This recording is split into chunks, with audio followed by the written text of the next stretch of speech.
Verme la moustache en la camucha. Siento patamilo, mira takatiki punetica. Siento patamilo, mira takatiki punetica. Siento patamilo, mira takatiki punetica. Siento patamilo, mira takatiki takatiki. Siento patamilo, mira takatiki punetica. Siento patamilo, mira takatiki punetica. Siento patamilo, mira takatiki punetica. Samile, verme la moustache en la camucha. What's going on? This is your man John Fortune, your host of the Frustrated Fan Sports Show. And today I'm talking about the Dwayne Haskins love letter to the fans. I want to first start this out by saying this. There's a lot of people talking about it's a self-deprecating letter. And to be quite honest, I think that a lot of you guys don't understand what self-deprecating means. So I'm going to read the Webster's version of what self-deprecating means. Belittling or undervaluing oneself, excessively modest. Just to break that down for y'all have to understand something. That this guy wrote a letter basically to himself, trying to get himself on par with what he was doing. Self-deprecating would be if he came out and he was like, everyone, you're right.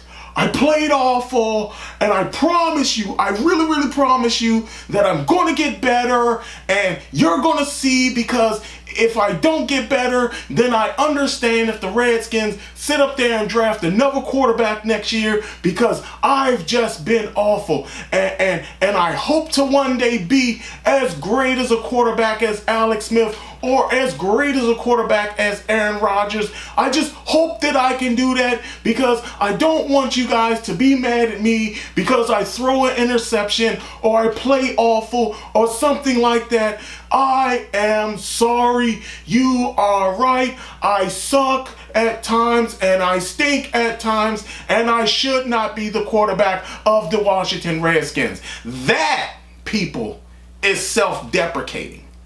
This man was just basically explaining the fact that, hey, I had some hiccups, but trust me, I'm going to get better. I am doing exactly what I'm supposed to do. He even said in his letter that technically he was harder on himself because of the fact that he could not understand and how, okay, I threw for 50 touchdowns last year and I'm not doing it this year. What's really happening? He could have, he was saying all the things you want a quality quarterback who's going to be the face of your franchise to do or to say. Let me be honest. We haven't had this type of quarterback who speaks in that manner, talks in that manner, acts in the manner that he does, self-reflects like he does since Doug Williams. Since we had the whole touch of class thing, this guy has shown so much class at such a young age. Not only that, the fact that he's from the area makes it even better. This guy wasn't doing anything self-deprecating. If y'all feel that that's self-deprecating, then y'all should see Project 11 as self-deprecating. And you would be a shitty person to feel that that documentary was self-deprecating. That is nasty. But what I'm ultimately saying is this. You clearly see a guy who gave self-reflection, went through the games that he understood that he may have made a mistake in, but also was excited to when he won his first game.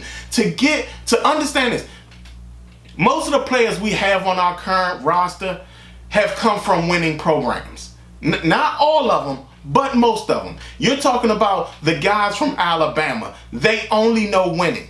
The guys from Ohio State, they only know winning. We're not talking about the guys who come from Kansas and Memphis and all these different places where they're not used to winning on the scale that some of these other guys are. Even when it comes to LSU, we have a guy from LSU who's used, again, guys from LSU who's used to winning. So again, you have to give this guy an opportunity. I have been a person that's been stomping the whole Dwayne Haskins bandwagon for the longest. And this guy is just showing it. This is a far exchange from what we used to deal with other quarterbacks who have been here. Kirk Cousins This motherfucker, this Bama never self-deprecated. He never reflected on oneself. He never talked about how awful he was. He always talked about how the team as a whole was bad. Never about his own gameplay. Same thing applied to Robert Griffin III. When the team was winning, Robert Griffin III took all the credit. When the team lost, we didn't play that well.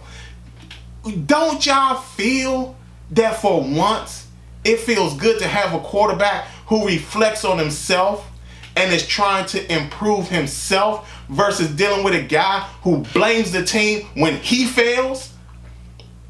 I mean, we've dealt with quarterbacks like that for the longest. Jeff George was a great example of that.